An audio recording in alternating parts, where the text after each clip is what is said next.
Okay, you can see the first 8x8 is just wired the way you are used to wiring it. So keep in mind you're using pins 16, 15, skipping 14 and 13. And then of course we need to make sure we have ground to a ground and VCC to VCC. And that is just like you did before. And then you will take your second 8x8 and you will wire it the same on this side, but notice the pins have, or the wires, the jumper wires have the pins at the end. And so these you simply line up, and it's tricky, I'm not gonna lie, they fall out a lot, but VCC needs to go to VCC. And then ground needs to go to ground. And so you just connect these together like this, and you just keep following the sequence. And then what I do is, because they keep falling out, I just use a little bit of tape and make myself sort of a little 5-prong wire.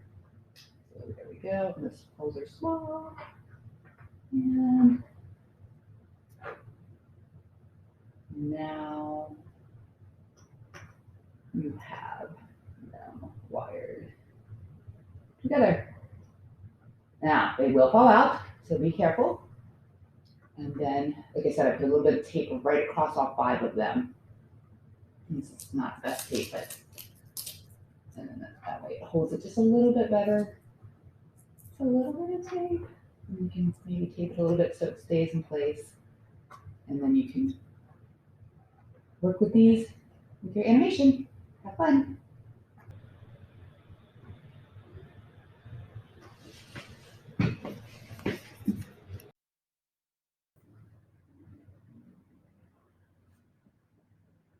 So here you have your online animator. It's the same one you used before, and you can get your binary code from it. I like to use split screen because on the left you have the animation for 8x8 number 1, and on the right you would have the animator to figure out your frames for the 8x8 number 2.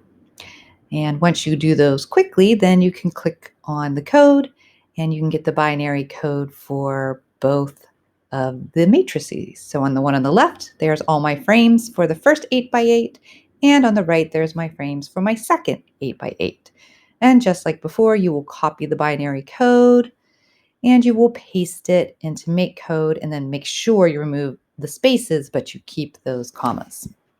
If you've done the animation and you have the binary codes that you want, again, we're just going to start simple. We now need to start putting it onto our 8x8s. So this is for the mega challenges. So this is assuming you have some knowledge on how to code for an 8x8. So just a quick reminder, you need these blocks for the 8x8s. And here's the block you put in startup. The key difference is now we have 2 8x8 matrices, not just one matrix. So we have to change that to 2. And then your first matrix will be wired just like you did it the first time around. So you'll use pin 16, 15, you'll skip 14, and you'll use pin 13. And then you will wire, you'll follow the wiring directions, and you'll wire one 8x8 to the other 8x8. So you'll really only need to wire the first one into the extension board using this code here. And I do have the brightness turned down a little because 15 is just pretty bright. So I turn it down to about 3 or 4, which is fine on that 8x8. Just like before, this is a matter of preference, but I do like to set my frames up as variables. So here I have all my frames.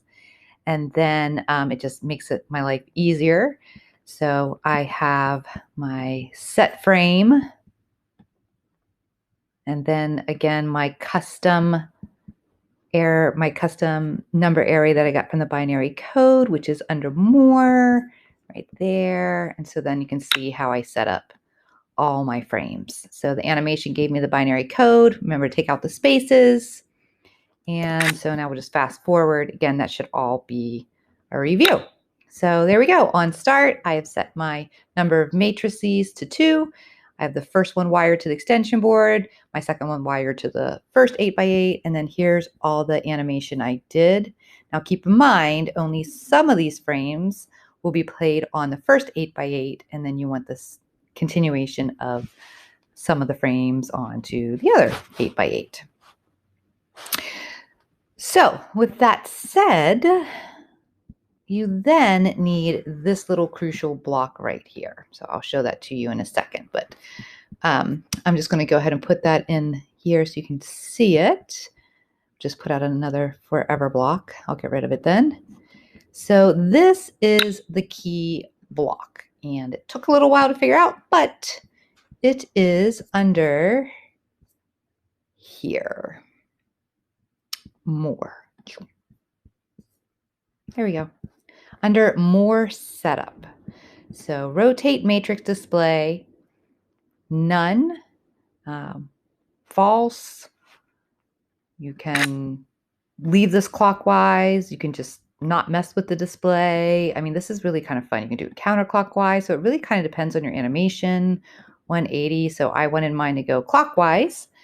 And then this true or false statement, it becomes important. So I have it set for my first matrix to be false. You can see that right here. And then you will put all the frames that you want your first 8x8 to play under this block. And then you need a second block. And when you want to switch to the second 8x8, you will switch this to true, and you will put all your frames under there. So this is a key block. So get rid of that now that you see what that block is. So now you can understand the code a little better. So rotate matrix display, I want my little box animated clockwise. Again, this you'll have to play with. And false is set. This box is a block you'll find under here. And it is actually the one I thought was really important, but turns out it's important, but not as important as telling which matrix to go in. But this one, you can set the pattern. And right now what I have is I have display an 8x8 pattern to be empty. And I want it empty on matrix 1. So this you will have to play with. It's kind of easy. I mean, it's kind of interesting to see which one the code says is 8x8 1 and which one is 8x8 0. So 0 and 1. So I want the second one to be empty. And then these are my animation frames I would like to play and the timing for the first 8x8. So that is the little box moving over.